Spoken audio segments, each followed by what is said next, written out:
The level of brainwash it comes in various stages. When you see an abused person beginning to protect the people that abused him, then you must know that the condition is deeper.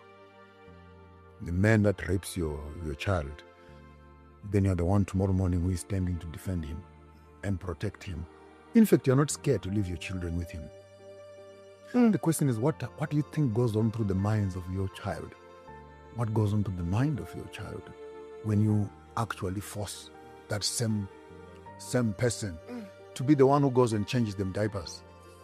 The trauma is but when the system begins to protect the perpetrators of injustice in the glove of religion, you are making the rapists look after some of us who have been traumatized by the same colonial system, whether it is academic or religious or diet or cultural or militant-wise, if some of us went through the war.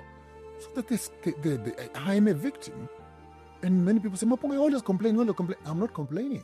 Part of healing is me openly saying, speaking, relating my story. This is what happened to me.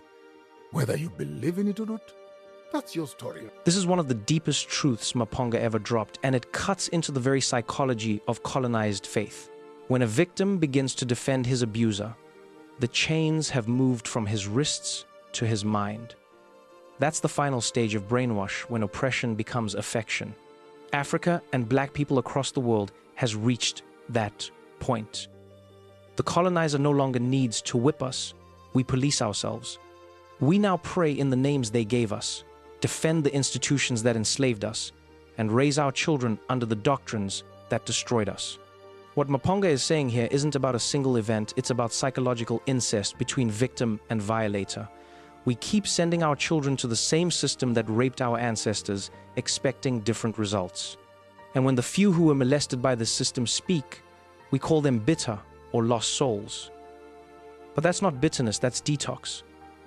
Healing begins when truth is spoken aloud, even if it sounds like blasphemy. Because if the rapist still decides what law runs the church, writes the syllabus, controls the economy, and owns the language, then Africa and black people anywhere in the world is not free. We've just learned to smile in chains